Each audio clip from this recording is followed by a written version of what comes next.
the best academy. Hi friends, welcome to Harish academy. ఈరోజు వార్తలు నిలిచిన జాతీయ అంతర్జాతీయ రాష్ట్రీయ అంశాల గురించి, వార్తలు నిలిచిన వ్యక్తులు, అవార్డులు, పుస్తకాలు, మరి క్రీడా సంబంధిత సమాచారం, ఒక్కొక్క అంశాన్ని వివరంగా తెలుసుకుందాం. ఈరోజు మన ఫస్ట్ టాపిక్ వచ్చేసి 18th ప్రవాసీ భారతీయ దివస్.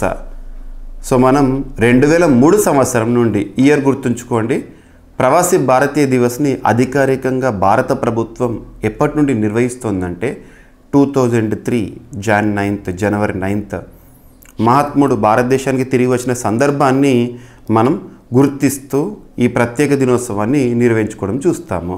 మరి ఈ సంవత్సరం 2025 జనవరి 9th ప్రత్యేకత 18th ప్రవాసీ భారతీయ దివస్.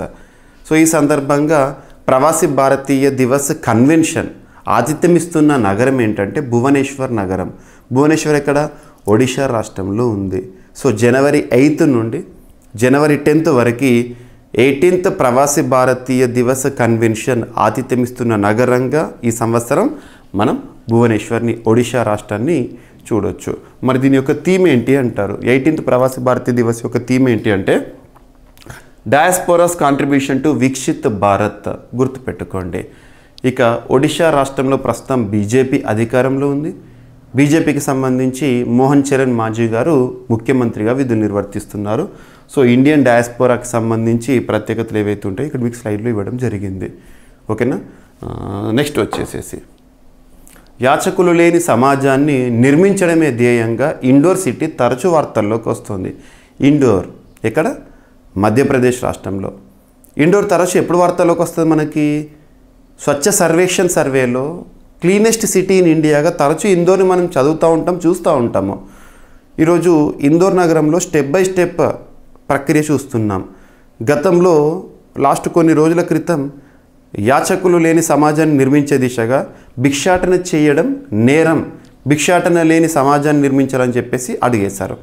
నెక్స్ట్ వచ్చేసేసి బిచ్చగాళ్లకు ఎవరైతే డబ్బులు వేస్తారో అది కూడా నేరం అని చెప్పేసి దాన్ని నిషేధిస్తూ వార్తల్లోకి వచ్చారు. ఇప్పుడు ఇందోర్ సిటీలో ఎక్కడైనా బిచ్చగాళ్ళు కనబడితే, యాచకులు కనబడితే వారికి సంబంధించిన సమాచారాన్ని ఇస్తే కూడా 1000 రూపాయల పారితోషికం ఇచ్చే దిశగా ఇందోర్ వార్తల్లోకి వచ్చింది.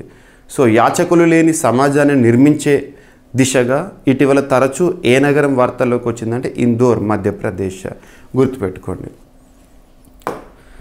ఇక ఐఐటీస్ తరచూ వార్తలు నిలుస్తున్న అంశాలపైన పోటీ పరీక్షలకు ప్రిపేర్ అవుతున్న అభ్యర్థులు ప్రత్యేక శ్రద్ధను చూపండి. లాస్ట్ 6 months ఆర్ 1 yearలో రెగ్యులర్గా రిపీటెడ్గా వార్తలు నిలుస్తున్న అంశాలను గుర్తించండి. ఎగ్జామినేషన్ పాయింట్ ఆఫ్ వ్యూ గుర్తుపెట్టుకోండి. ఎగ్జామినేషన్లో ఆన్సర్ని గుర్తించండి. ఇక్కడ అబ్జర్వ్ చేస్తే ఐఐటీస్ సాధిస్తున్న ఘనత మనందరికీ తెలిసిందే.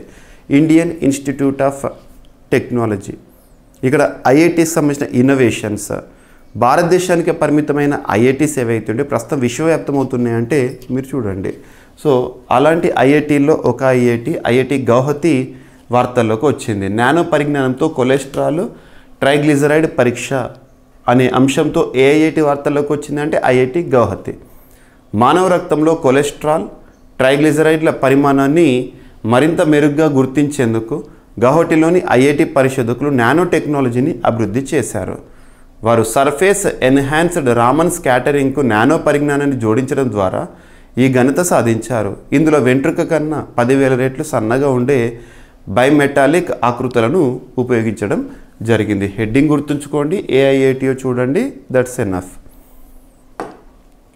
ఇక తరచూ క్షిపణుల ప్రయోగం అనే అంశంతో నార్త్ కొరియా వార్తల్లోకి వస్తుంది. 2024 సంవత్సరంలో అయితే చాలాసార్లు క్షిపణులను ప్రయోగిస్తూ ఇప్పుడు మరొకసారి బ్యాలిస్టిక్ క్షిపణి ప్రయోగిస్తూ నార్త్ కొరియా వార్తల్లోకి వచ్చింది. ఉత్తర కొరియా తన ఆయుధ పరీక్షలను 2025లోనూ కొనసాగిస్తోందని, తూర్పు సముద్రంలోని బ్యాలిస్టిక్ క్షిపణిని ప్రయోగించిందని దక్షిణ కొరియా ఆందోళన వ్యక్తం చేసింది. ప్యాంగ్యాంగ్ సమీపం నుంచి క్షిపణి ప్రయోగం జరిగింది. 100 కిలోమీటర్ల దూరం 1100 కిలోమీటర్లు ప్రయాణించి కొరియా ద్వీపకల్పం, జపాన్ల మధ్య సముద్రంలో పడినట్లు తెలిపారు. గుర్తుంచుకోండి. ఇక సరికొత్త శిఖరాలకు భారత్ అమెరికా బంధం అని చెప్పేసేసి భారత పర్యటనలో భాగంగా అమెరికా జాతీయ భద్రతా సలహాదారు సలివాన్ మరియు భారత ప్రధాని మధ్య భేటీ. ఇక్కడ భారత్ అమెరికా విస్తృత అంతర్జాతీయ వ్యూహాత్మక బంధం సరికొత్త శిఖరాలను చేరుకుందని ప్రధానమంత్రి నరేంద్ర మోదీ గారు వెల్లడించారు. టెక్నాలజీ, రక్షణ, అంతరిక్ష, బయోటెక్నాలజీ, కృత్రిమ మేధ రంగాల్లో అది మరింతగా ముందుకు సాగిందని తెలిపారు. అమెరికా జాతీయ భద్రతా సలహాదారు జేక్ సలీవాన్ ఇటీవల భారత ప్రధాని నరేంద్ర మోదీ గారితో భేటీ కావడం జరిగింది. గుర్తుంచుకోండి. ఓకేనా? ఇక ఆంధ్రప్రదేశ్ మరియు తెలంగాణ రెండు రాష్ట్రాల్లో కూడా ఓటర్లకి సంబంధించి అఫీషియల్ స్టాట్స్ అనేవి వార్తల్లోకి వచ్చినాయి. రాష్ట్ర సీఈఓలు రిలీజ్ చేయడం జరిగింది. సో తెలంగాణ రాష్ట్రంలో ప్రస్తుత ఓటర్లు ఎంతమంది అట అంటే 3,35,27,925 మంది అంట. అందులో పురుషులు వచ్చేసేసి 1,46,41,489 మంది, స్త్రీలు వచ్చేసి 1,68,67,735 మంది. ట్రాన్స్జెండర్స్ రాష్ట్రంలో ఎంతమంది ఓటర్లుగా ఉన్నారంటే 2,829 మంది. సర్వీస్ ఓటర్స్ వచ్చేసి 15,872 మంది ఓటర్లు. సో గుర్తుంచుకోండి. ఇక కొత్త ఓటర్లు ఏంటి అని ఇక్కడ మెన్షన్ చేశాను. అండ్ నియోజకవర్గం పరంగా తీసుకుంటే రాష్ట్రంలో షేర్లింగన్పల్లిలో highest voters constituency, next Quthbullapur, next Medchal, Rajendra Nagar, LB Nagar. ఇక ఆంధ్రప్రదేశ్ రాష్ట్రానికి సంబంధించి ఓటర్ల సంఖ్య, ఆంధ్రప్రదేశ్ రాష్ట్రంలో ప్రస్తుతం ఓటర్లు ఎంతమంది అట అంటే నిన్న రిలీజ్ అయిన స్టాట్స్ ప్రకారము 4,14,40,447 మంది ఓటర్లు ఆంధ్రప్రదేశ్ రాష్ట్రంలో ఉన్నారంట. గుర్తుంచుకోండి. ఇందులో పురుషులు 2,03,52,816 మంది, మహిళలు వచ్చేసి 2,10,10,84,231 మంది, ట్రాన్స్జెండర్స్ 3,400 మంది, ప్రవాస ఓటర్లు 8,043 మంది. సో ఇక్కడ అత్యధికం అత్యల్పం కనుక పరిశీలిస్తే నియోజకవర్గాల వారిగా చూస్తే రాష్ట్రంలో అత్యధికంగా భీమిలిలో 3,65,872 మంది ఓటర్లు ఉన్నారు. ఇక రెండో స్థానంలో గాజువాక, మూడవ స్థానంలో పాణ్యం. నెక్స్ట్ రాష్ట్రంలో అత్యల్ప ఓటర్లు ఉన్న నియోజకవర్గాలు కనుక చూస్తే నర్సాపురం మొదటి స్థానంలో, సెకండ్ ఆచంట ఉన్నాయి. సో తెలంగాణ రాష్ట్రంలో పెట్టుబడులకు సంబంధించి 1000 కోట్లతో చిప్ల తయారీ కేంద్రం ఏర్పాటు చేయడానికి ముందుకు వచ్చిన పీటీడబ్ల్యూ సంస్థ సెమీ కండక్టర్ పరిశ్రమలకు అవసరమైన విడి భాగాలు, ఆటోమేషన్ పరికరాల తయారీ సంస్థ పీటీడబ్ల్యూ హైదరాబాద్లో 1000 కోట్ల రూపాయలతో పెట్టుబడితో తయారీ కేంద్రాన్ని ఏర్పాటు చేయడానికి ముందుకు వచ్చింది. ఈ భారీ పెట్టుబడితో ఏర్పాటు చేయదలిపెట్టిన ఉత్పాదక కేంద్రం మొదటి దశకు తాము సిద్ధంగా ఉన్నామని ఆసియా విభాగం అధినేత చెప్పడం జరిగింది. సో ఆంధ్రప్రదేశ్ రాష్ట్రంలో 5 పునరుత్పాదక విద్యుత్ ప్రాజెక్టుల ఏర్పాటుకు రాష్ట్ర ప్రభుత్వం అనుమతిని ఇవ్వడం జరిగింది. దీనికి సంబంధించి ఉత్తర్వులు కూడా రావడం జరిగింది. అవి ఎక్కడ అంటే, ఒకటి కాకినాడలో 1 మిలియన్ మెట్రిక్ టన్నుల ఉత్పత్తి సామర్థ్యంతో ఏఎం గ్రీన్ అమ్మోనియా లిమిటెడ్ సంస్థ, నెక్స్ట్ గ్రీన్ హైడ్రోజన్ ఆధారిత అమ్మోనియా ఉత్పత్తి ప్లాంట్ ఏర్పాటు చేస్తారు. అండ్ కాకినాడలో John Cockerill Greenko hydrogen solutions limited సంస్థ 2 గీగావాట్ల ఎలక్ట్రైజ్ ఉత్పత్తి యూనిట్ని ఏర్పాటు చేస్తుంది. అండ్ నంద్యాల వైఎస్ఆర్ జిల్లాలో 119 మెగావాట్ల పవన, 130 మెగావాట్ల సౌర hybrid battery energy storage system ఏర్పాటుకు. అండ్ నెక్స్ట్ వచ్చేసి కర్నూలు జిల్లా పత్తికొండ వద్ద Tata power renewable energy limited సంస్థ. సో 5 పునరుత్పాదక రెన్యూవబుల్ ఎనర్జీ ప్రస్తుతం ప్రపంచాన్ని నడిపిస్తుంది. ఆ ప్రాజెక్టులకు అనుమతినిచ్చింది ఆంధ్రప్రదేశ్ రాష్ట్ర ప్రభుత్వము.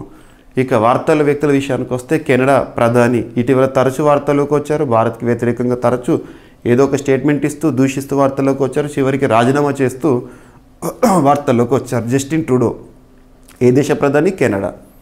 సో కెనడా రాజకీయాల్లో కీలక పరిణామం చోటు చేసుకుంది. లిబరల్ పార్టీ అధ్యక్ష పదవికి, ప్రధానమంత్రి పదవికి రాజీనామా చేయనున్నట్లు జస్టిన్ ట్రూడో ప్రకటించారు. కొత్త నాయకత్వాన్ని ఎన్నుకున్న తర్వాత బాధ్యతల నుంచి వైదొలుగుతానని తను చెప్పడం జరిగింది. ట్రూడో వైదొలగాలంటూ సొంత పార్టీ నేతల నుంచి కొంతకాలంగా డిమాండ్ వచ్చిన నేపథ్యంలో ఆయన ఈ మేరకు ప్రకటన చేశారు. ఇక former Greek prime minister Costas Simitis ఇటీవల అనారోగ్య, వృద్ధాప్య సమస్యల కారణంగా వార్తల్లోకి వచ్చారు. ఏ దేశ? So former Greek prime minister అని గుర్తుంచుకోండి. ఇక క్రీడలకు సంబంధించి Lionel Messi Argentina football captain, ప్రపంచ ఫుట్బాల్ చరిత్రలో తనకంటూ ప్రత్యేక గుర్తింపు తెచ్చుకున్న ఆటగాడు, 2022 అర్జెంటీనా ఫుట్బాల్ వరల్డ్ కప్ని గెలవడంలో కీలక పాత్ర పోషించిన వ్యక్తి లియోనెల్ మెస్సీ మొట్టమొదటి ఫుట్బాలర్గా చరిత్రలో నిలిచారు.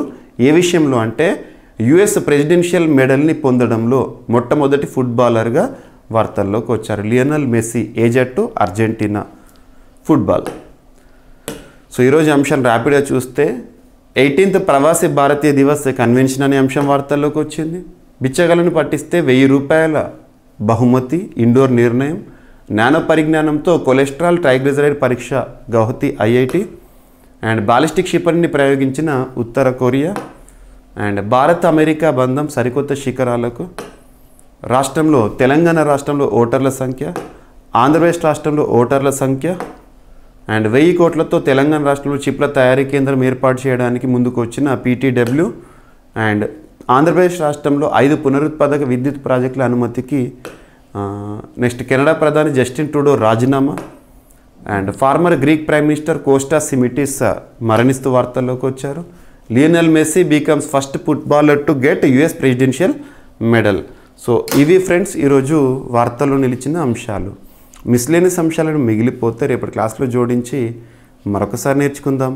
రేపు కలుద్దాం. Thank you.